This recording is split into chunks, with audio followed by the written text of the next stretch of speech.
안녕하세요. 홍익입니다. 네, 안녕하세요, 교수님. 오늘은 중국 수출 감소 이야기를 함께 나눠보겠습니다.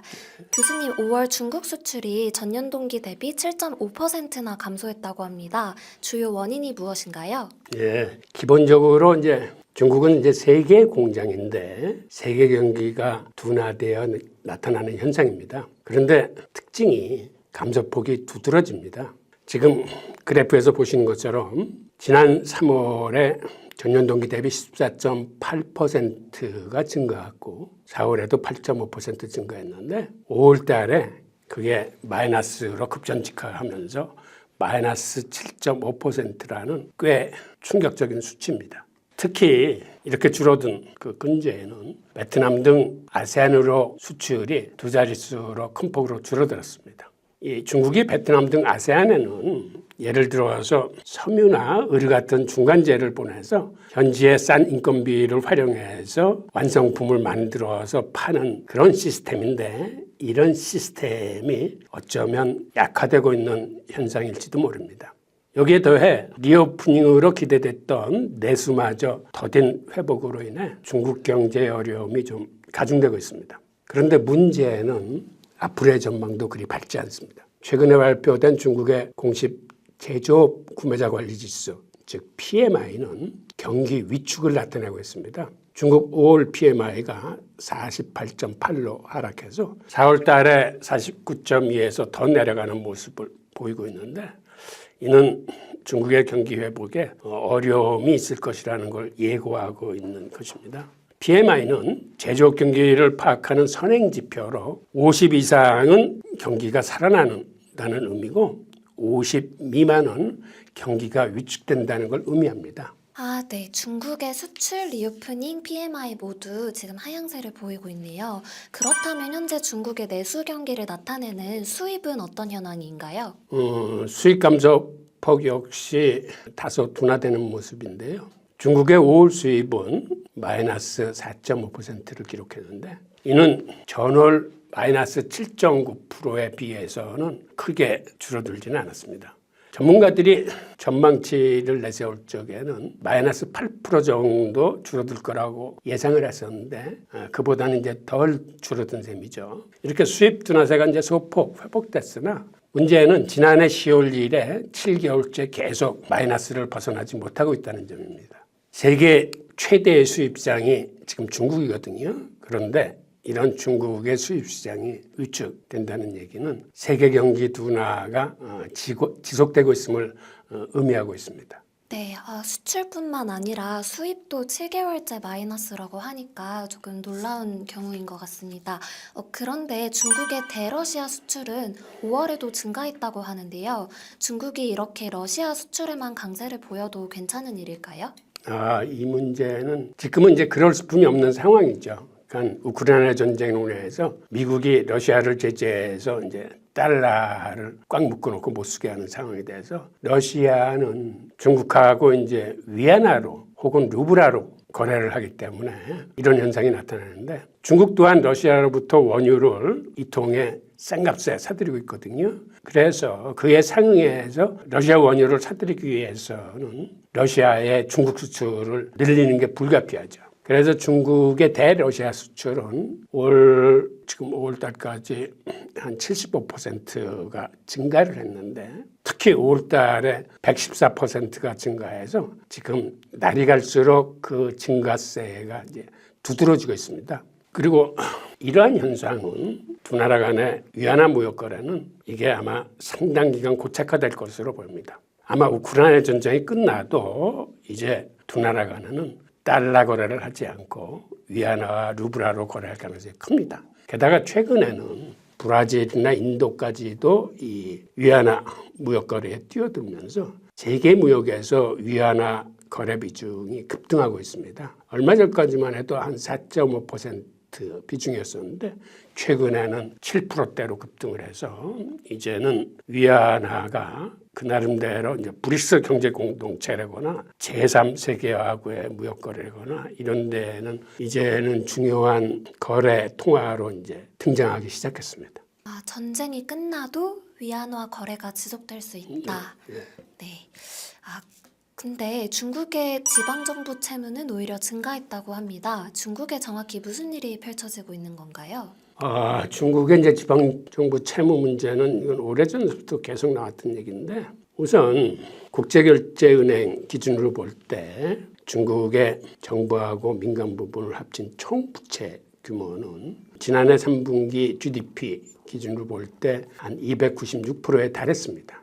그런데 이 수치는 유로존의 259%, 미국의 257%보다 약간 높은 수준입니다. 그리고 최근에 중국의 국가금융발전연구소가 올해 1분기 GDP 대비 그 총부채 비율을 발표했는데 이거는 281.8%로 집계돼서 서방 세계에서 집계한 거나 중국 당국이 집계한 것이 사실 큰 차이는 나지 않습니다. 이를 섹터별로 구분해 보면은 중국 정부 부채가 21.4%, 지방 정부 부채가 30.1%, 기업 부채가 167%, 가계 부채가 63.3%로 이렇게 수치상으로는 지방정부 부채가 그리 높지 않습니다. 30.1%인데 왜 지방정부 부채에 대해서 계속 이야기가 나오냐면 이거는 크게 두 가지로 볼 수 있는데 지금 중국의 부동산 경기가 추락하기 시작하면서 중국 지방정부 수입에 큰 문제가 생겼습니다. 그건 무슨 얘기냐면 그간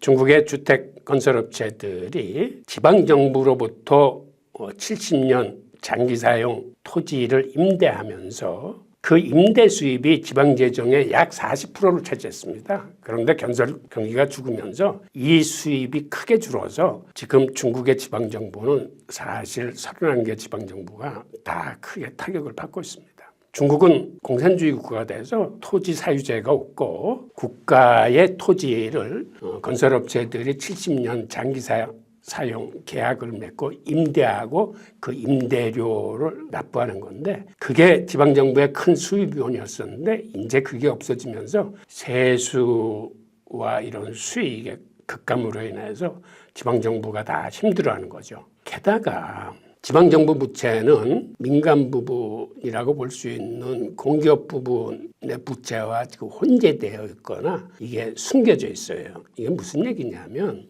지방정부의 토지 등 자산을 담보로 재원을 조달해서 인프라 투자 사업을 벌이는 지방정부 융자 기구라는 게 있습니다. 그런데 여기에 채무가 지방정부 부채로 잡히지 않고 기업 부채로 분류된 겁니다. 근데 사실 지방정부의 공기업인 지방정부 융자기구 하는 일은 사실은 이거는 지방정부가 하는 일이나 다름없는 일이거든요. 그런데 이거는 공기업의 성격을 갖고 있기 때문에 지방정부 부채임에도 이거는 기업 부채로 잡히는 거죠. 그래서 지방정부 부채는 30% 정도로 양호한 데 비해서 기업 부채가 167%로 이렇게 높은 이유는 지방정부 부채가 이제 기업 부채에 편입되어 있는 상황입니다. 게다가 서방 측 금융기관에서 파악하기에는 이거 이상으로 더 숨겨진 부채, 그림자 금융 같은 것이 있을 것이다 라고 보기 때문에 중국 지방정부 부채에 대해서 그 의혹의 눈초리를 거두지 않은 겁니다. 그런데 중국 정부도 이러한 사실을 잘 알기 때문에 지난해부터 그 정부 부채, 기업 부채, 가계 부채 등 모든 부채를 줄여나가는 디레버리징 부채 축소 정책을 쓰고 있습니다. 그래서 이게 한편으로는 부채의 건전화에 기여하고 있다고도 볼 수 있지만 또 한편으로는 바로 이러한 부채를 줄여나가는 디레버리징 정책이 중국의 내수를 위축시킬 수 있습니다. 그래서 지금 부채 문제는 이제는 크게 우려할 수준은 아닙니다. 왜냐하면 중국 중앙정부의 부채 자체가 적기 때문에 유사시에는 중앙정부가 지방정부의 부채를 끌어안을 수 있습니다. 그리고 지금 지방정부의 이런 부채로 인해서 지방정부가 어려움에 처한 건 또한 사실입니다. 그런데 이러한 거를 부채 축소 정책을 쓰고 있어서 앞으로 줄여나가는 과정에서 중국은 내수 경기의 불황으로 경기가 위축될 그러한 위험을 동시에 갖고 있습니다. 네, 지방정부 부채가 기업 부채 비율로도 잡힐 수 있다는 사실은 처음이네요. 자세한 답변 감사합니다. 디레버리징 정책처럼 같은 결로 중국이 최근 단기 정책 금리를 10개월 만에 인하시켰습니다. 경기 부양에 힘이 될 수 있을까요? 하여튼 금리를 인하시킨다는 거는 경기 부양에 힘은 됩니다. 그런데 이번에 인하한 거는 사실은 이제 초단기물 일주일물 영래포 금리를 2.0%에서 1.9%로 경미하게 약간 인하한 거거든요. 그런데 이게 중요한 게 아니라 사실은 이거를 신호탄으로 해서 앞으로 벌어질 일, 그게 뭐냐면 중국은 기준금리격인 1년 만기 대출 우대금리가 있습니다. 그런데 그게 지금 오랫동안 연 3.65%에서 이제 동결돼 있거든요. 지금 9개월째 동결돼 있는데 중국 정부는 곧 이를 인하할 계획으로 알려져 있습니다. 이게 인하가 되면 기준금리가 인하되는 거기 때문에 경기 부양에 이제 큰 도움이 될 겁니다. 그리고 중국 정부는 내수 경기를 살리기 위해서 지준율 인하 등을 통해서 지금 통합 팽창을 쓰고 있습니다. 중국 정부가 이렇게 통합 팽창 정책을 쓸 수 있는 이유는 중국은 지금 인플레이션이 거의 없습니다. 오히려 디플레이션을 걱정할 정도로 물가가 안정적으로 잡혔기 때문에 다른 미국이나 서구와 달리 이렇게 통화 정책을 통해서 내수 경기를 부양할 수 있는 이런 여건을 갖고 있습니다. 네, 대출 우대 금리가 곧 기준금리를 의미할 수 있다는 부분 확인했습니다. 마지막으로 질문 드리겠습니다. 세계 경기가 악화돼서 중국 경기가 악화됐을 때 한국 경기의 악화로도 이어질 수가 있잖아요.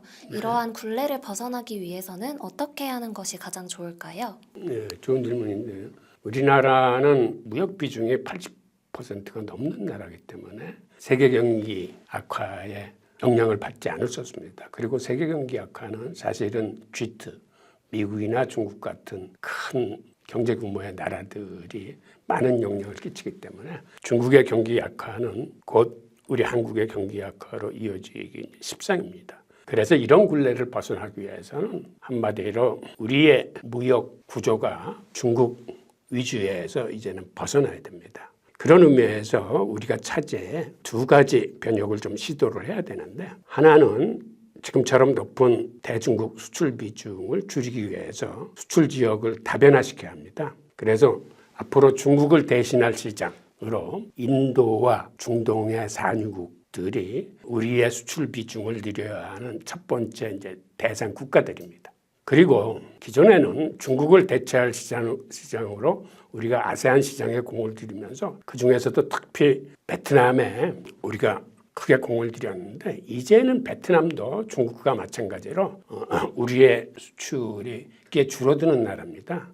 그래서 이를 탈피하기 위해서도 이제는 아시안 중에서도 베트남 일변도가 아닌 인도네시아라거나 주변의 말레이시아, 싱가포르 혹은 미얀마, 라오스 등 이런 주변국으로 눈을 돌려야 합니다. 또 하나는 이런 수출 지역 다변화와 더불어 수출 품목도 다양화해야 됩니다. 지금 우리나라 수출 구조가 반도체 수출 비중이 20%가 넘습니다. 최근에는 반도체 가격이 이제 급락을 해서 20% 미만으로 일시적으로 줄어들었는데 이러한 반도체를 대신해서 바이오 헬스나 2차 전지 그리고 우리 한류의 문화상품 수출 등 이제는 다른 쪽의 수출 비중을 높여야 합니다. 그렇게 하기 위해서는 우리가 이거를 집중 육성 전략 산업으로 지정을 해서 민관학이 머리를 맞대고 그 구체적인 실천 방향들을 다시 수립해서 우리 국가적인 역량을 이렇게 수출 지역 다변화와 수출 품목 다양화에 이제는 힘을 합쳐야 되겠다라고 보입니다. 네, 교수님. 인도, 미얀마, 라오스 등 중동과 인도네시아로의 틈새 공략, 그리고 수출 품목 다변화 등을 통해서 이제는 우리나라가 중국 수출 악화에 영향받지 않고 우리나라 수출이 건전하게 독립할 수 있는 날들이 오기를 희망해 봅니다. 오늘 다양한 의견 감사합니다. 네, 감사합니다.